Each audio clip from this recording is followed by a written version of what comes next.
Adi hat das Video abgeladen. Das haben wir schon immer wissen. Freundin, Geld, Zukunft etc. pp. Geld mit DB und Peace und Blümchen, beziehungsweise habe ich viel Geld gemacht mit dem. Wie groß wird das Haus in Monaco? Okay, das ist die spannende Frage. Joel_ch. Grösster Werbevertrag, den ich je hatte. Okay. Das haben die schon immer wissen. Okay. Wir machen gerade mit, wir beantworten die gleiche Frage auch mal, wenn es möglich ist. Freundinnen von draussen, herzlich willkommen zurück zu einem neuen YouTube-Video hier auf dem Kanal. Wunderschön, dass ihr wieder eingeschaltet habt. Ich bin zurück aus den Ferien, vielleicht sieht man es ein bisschen an meinen Armen. Ich bin ein bisschen braun geworden. Mission failed. We'll get them next time. Ich bin in Cannes, ich bin in Nizza, ich bin in Monaco, also Südfrankreich, Côte d'Azur, wunderschön gewesen, sehr schöne Zeit. Ich habe mir eine kleine Auszeit genommen von YouTube, TikTok und allem. Die gute Sache, mach ein bisschen Auszeit, das ist wirklich eine gute Sache, weil wir machen relativ viel für YouTube, auch für den Zweitkanal, und ja wirklich fast 5-mal die Woche kommt sicher ein Video auf unseren Zweitkanal, also das ist schon nicht wenig Arbeit die ganze Zeit mit Brünen, da bekomme ich besser den Schlag. Ich bin braun, bin nicht einmal Südfrankreich gewesen. Wir machen weiter. Aktive von euch, die haben es in der Insta-Story gesehen, ich habe noch ein paar nice Insta-Stories gemacht. Yeah. Ich bin fresh zurück am Stiesel, kann man sagen. Aber bevor wir zum Video kommen, wollte ich noch mal ganz kurz Danke sagen für den Support in letzter Zeit. Sei es auf YouTube, sei es auf Insta oder sei es auf TikTok. Es ist wirklich crazy. Auf TikTok habe ich jetzt 350'000, auf Insta habe ich 20'000 knackt. Aber wenn ihr noch nicht gefolgt habt, könnt ihr reinfolgen, @aditotoro. Und hier auf YouTube habe ich 40'000 knackt. Fast jedes Video macht 3000 Likes. Messi vielmal. Es ist wirklich nice. Und ich wollte euch noch ganz kurz etwas fragen, und zwar... Das ist wirklich krass. Das ist wirklich krass, was der Adi, der Hübschling, für Zahlen macht. Bei YouTube, bei wahrscheinlich auch bei Twitch, was der Adi für Zahlen macht. Bei allen Social Media, also es ist wirklich, sei es ihm gegönnt. Ich wünsche mir, dass die Schweizer Szene noch mehr wächst. Abfahrt. Habe ich wieder Bock, um ein bisschen mehr Vlogs zu machen, also nicht lustige Vlogs, sondern einfach Alltag-Vlogs, Vlogs aus meinem Alltag, was ich mache mit Kollegen, dies, das. Ich habe mega Bock drauf, schreibt mal in den Kommentaren, ob ihr auch Bock drauf habt, wenn ich so Vlogs mache. Höchstwahrscheinlich werden die meisten von euch jetzt Ja schreiben. Aber ich habe gedacht, ich frage euch einfach mal, sollte ich mehr vloggen? Ja oder nein? Genug geredet jetzt, wir kommen zum Video. Und zwar habe ich euch auf Insta gefragt, dass ihr mir ein paar Fragen fragen beziehungsweise Fragen stellen logischerweise, und ich tue die jetzt hier beantworten in dem Video. Es sind ein paar ernstere Fragen, es ist jetzt wirklich nicht ein Video, wo ich bei jeder Frage Joke mache.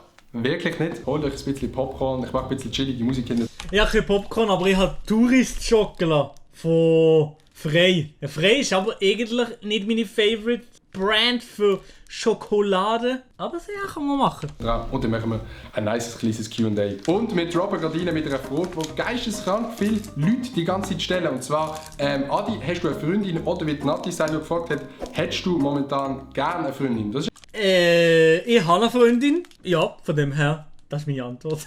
ein bisschen eine andere Frage, darum finde ich die noch sehr nice. Das ist ohne Scheiß eine gute Frage. Ich glaube, gerade in dieser Position und in dieser Lebenssituation, wo ich bin mit YouTube, all dem, was ich rundum mache, hat es relativ wenig Zeit für eine Freundin. Das klingt jetzt dumm. Viele von euch denken, hey, die macht das hauptberuflich, du hast so viel Zeit zum Chillen. Es ist gar nicht so. Ich mache recht viel. Für eine Freundin hat es höchstwahrscheinlich schon Zeit, aber weil YouTube momentan einfach meine größere Priorität ist und weil ich meine letzte Freundin verloren habe, weil ich YouTube über sie gestellt habe, denke ich, ist es momentan recht gut, dass ich keine Freundin habe. Ja, also das stimmt natürlich auf die eine Art und Weise schon, dass YouTube oder beziehungsweise das Ganze sehr viel Zeit braucht. Vor allem eben, wenn du so viele Sachen machen mit YouTube und so viele Ambitionen hast, aber wegen dessen glaube ich gleich, dass es möglich ist, eine Freundin zu haben und dass du genug Zeit hast, eine Freundin zu haben. Ich hätte nur meine Frage. Sie ist sehr glücklich. Und ich habe wirklich nicht das große Bedürfnis nach einer Freundin. So, Nadia Elena fragt, wann machst du endlich die Schnauze weg? Das ist der Schnauze, der wunderbare Schnauze. Er nimmt den Schnauze nicht weg, weil er ist zu guter Marketing-Move. Bei dem, alle Leute kennen nicht wegen dem Schnauz. Wir kennen die Leute wegen der Schoki und wegen dem Kaffee Latte, ihn wegen dem Schnauz. Und es ist echt lustig, wie sich so die Meinungen zum Schnauz verändert haben. Am Anfang haben es gefühlt wirklich alle komplett scheiße gefunden. Jetzt findet es jeder scheiße. Nein, ich finde den Schnauz recht nice. Leute, schreibt mal in den Kommentaren, wie mir der Schnauz steht. Ich habe gerade eine gute Schnauzform, würde ich sagen. Er ist gerade gut trainiert. Und weg kommt er in nächster Zeit auf jeden Fall nicht. Wenn du dein jüngere Du treffen würdest, was würdest du dir für einen Tipp geben? Was würde ich mir selber für einen Tipp geben in der Vergangenheit? Ich würde mir selber sagen... Was würde ich mir von einem Tipp geben in der Vergangenheit? Einfach Vollgas durchzuziehen, bei dem, was du gerne machst. und allem dranbleiben. Und das probiere ich jetzt auch noch weiterzumachen. Was würde ich mir selber für einen Tipp geben in der Vergangenheit? Ich würde mir selber sagen, du nicht so lange an Entscheidungen nachdenken, sondern mach es einfach. Sei es mit YouTube anfangen, wo ich so lange rausgezögert habe, weil ich Angst hatte, dass irgendwelche Leute aus der Schule irgendetwas sagen. Oder vielleicht sei es ein Girl ansprechen auf irgendetwas. Das Schlimmste, was passieren kann, ist, dass der scheitert und dann vergessen das in 5 Tagen und machen es neu. Probier mehr, mach mehr und dann wäre vielleicht alles ein bisschen schneller passiert. Genau. Gonzo25 gefragt, was ist dein grösster Traum? Mein grösster Traum würde ich momentan definieren als finanzielle Unabhängigkeit und mit dem glücklich sein, was ich will. Das ist ein bisschen eine vage Sache, aber sagen wir mal, eigene Wohnung haben, nicht zu fest über das Geld müssen Angst haben oder nachdenken und einfach genau das können machen, was ich Bock kann. Zum Beispiel das Streaming-Dings. Macht mir hure Spaß. Macht mir wirklich extrem Spaß, muss ich sagen. Und dann hier mit dem Chat, wo man ist, macht mir extrem Spaß.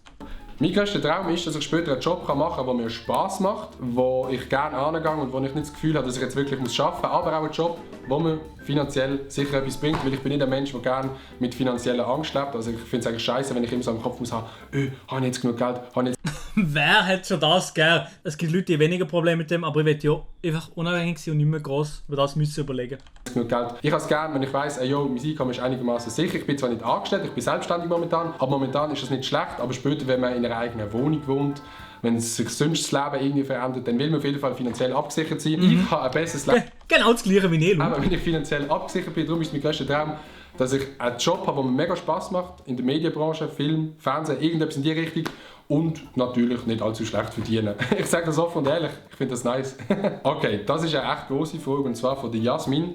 Gibt es Pläne, was YouTube, die Different und Co. betrifft? Also eigentlich mein ganzes Leben. Pläne, weiss ich nicht, ob es konkrete Pläne gibt. Ich will das auf jeden Fall weitermachen momentan. Mir macht es mega Spass. Es ist mega viel Aufwand auf der einen Seite, aber es kommt auch mega viel zurück. Es läuft in letzter Zeit mega gut. Ich kann mich echt nicht beklagen. Ich würde gerne einmal irgendetwas im Fernsehen machen, irgendetwas moderieren, sei es eine Radiosendung oder eben im Fernsehen etwas oder ein bisschen mehr Schauspielen. Also ich würde sehr gerne noch ein bisschen mehr Richtung klassische Medien gehen. YouTube ist immer noch mein Main-Ding momentan. TikTok ist mein zweites Ding.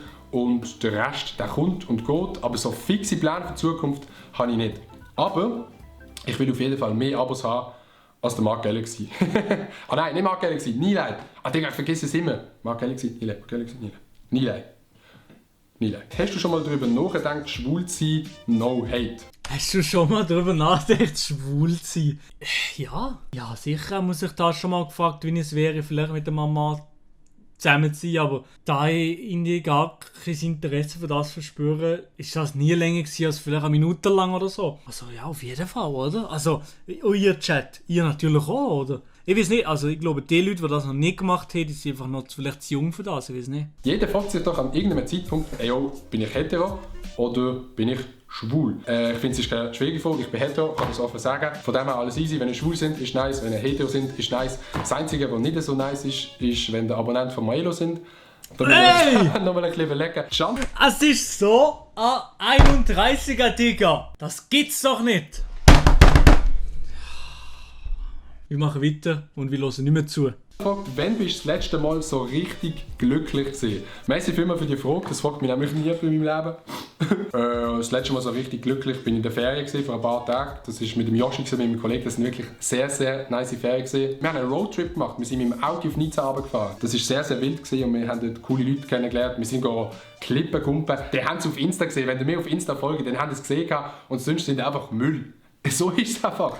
Ja, aber ich bin relativ immer sehr glücklich. Also ich habe nicht spezielle Momente, wo ich sage, da bin ich mehr glücklich als... Ja, also wirklich, ja. Der Raffi Lehnherr fragt, hast du schon mal gekifft? Die Frage habe ich auch ein paar Mal bekommen und ab und zu schreiben mir Leute auf Insta. Ich habe noch nie gekifft. Tatsächlich habe ich noch nie gekifft und ich habe es auch nicht vor, in Zukunft irgendwie zu kiffen. Ich finde das scheiße. Und ich finde es... Meistens finde ich es so scheiße, was andere Leute machen, aber jedem das sein, jeder soll machen, was er für richtig hält oder was er will. Aber ich habe keinen Bock auf jenste Art von Drogen. Hey, du kiffst doch und so. Aber, Leute, ja, ich habe es schon ausprobiert, ich habe es schon ein paar Mal gemacht. Ich finde es eigentlich gar nicht so nice. Für mich ist Kiffen schlimmer als Alkohol. Jetzt kommen die Haters in den Kommentaren und schreiben so aber für mich ist Kiffen schlimmer als Alkohol. Es gibt mir nicht so mega viel. Wenn ihr es machen wollt, macht es. Fangt am besten gar nicht damit an. Mit dem Zeugs. Genau. Jetzt kommen die wilden Fragen. Josias Tschirki fragt, was turnt dich bei Girls am meisten an? Was ist denn das für eine Frage? Was ist das für eine Frage? Aber was hört mir am meisten bei Girls an? Der Charakter meistens. Also ich muss sagen, die Intelligenz, der Charme und der Humor. Ich glaube, es sind eher solche Sachen als die äußerlichen Sachen. Ich finde die Existenz von Girls in meinem Leben schon recht anziehend. Und sonst einfach vor allem die Beine. Ich schaue mega auf Beine. Schöne Beine, gleich nice. Sportlich sein, finde ich mega nice. Girls, die einen Backflip können. Wenn Girls einen Backflip können, sehr nice. Also, Frauen, schaut, dass sie schöne Beine haben. Diana Bühler 24 fragt, machst du viel Geld mit DB und Peace und Blümchen? Beziehungsweise habe ich viel Geld gemacht mit dem. Ich habe ja Kleider rausgebracht, ich habe eine Kollektion gedroppt und noch einen Nachdrop gemacht. Sie beide ausverkauft gesehen. Und da könnte man sich natürlich denken, boah, der Adi, das ist der Richie Dude, der Flex. Ich kann euch offen und ehrlich sagen, wie viel ich mit dem Ganzen verdient habe. Und das sind ca. 500 bis 600 Franken.